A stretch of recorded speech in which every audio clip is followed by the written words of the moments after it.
চিন্তা করিস না বাপ, হাট বাজারের দিকে যা, ঘুরে আয়, মনটা ভালো হবে। মা, রেহেনা তো এমন ছিল না, হঠাৎ চেঞ্জ হয়ে গেল কেন? ওর মাটা যত নষ্টের গোড়া, কোথায় মেয়েটাকে বোঝাবে, তা না করে উস্কিয়ে দিয়ে মেয়েটাকে ছাড়িয়ে নিয়ে গেল। তুই চিন্তা করিস না, আমি ঘটক সাহেবকে বলেছি সুন্দর একটা মেয়ে দেখার জন্য। মা, আমি তো বলেছি আমি বিয়ে করব না। তা বললে কি হয় বাবা? যা হবার হয়ে গেছে, ওকে তুই ভুলে যা। যে তোর কথা ভাবলো না, তাকে মনে করে কেন তুই কষ্ট পাবি? আমাকে ব্যাগটা দাও মা, আমি বাজার করে আনি।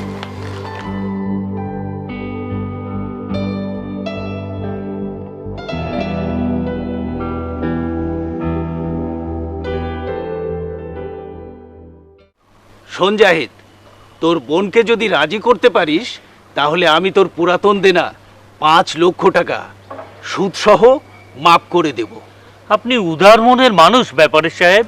আরও আছে, বিয়ের খরচ বাবদ 2 লক্ষ টাকা দেব। আপনি মহৎ মানুষ ব্যাপারী সাহেব। আরও আছে, তোর ব্যবসা জোরদার করবার জন্য 3 লক্ষ টাকা দেব। 3 লক্ষ।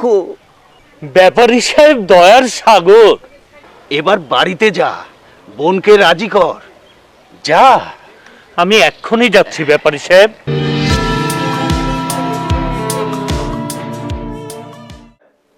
এমনিতেই তোমার হাতের অবস্থা ভালো না, এর উপরে তোমার বোন উড়ে এসে জুড়ে বসলো। এখন কি হবে? অত চিন্তা করো না, মাজেদ ব্যাপারী রেহানাকে বিয়ে করার জন্য পাগল। বিয়েটা দিতে পারলে সুদসহ সব টাকা মাফ করে দেবে, আবার কিছু টাকা ধরিয়েও দেবে।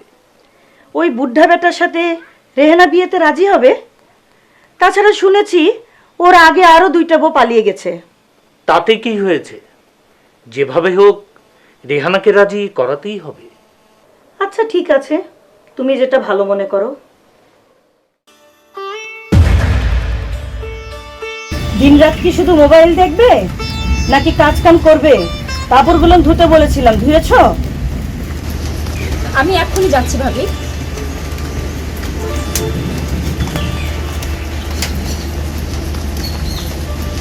যত সব কামচোর।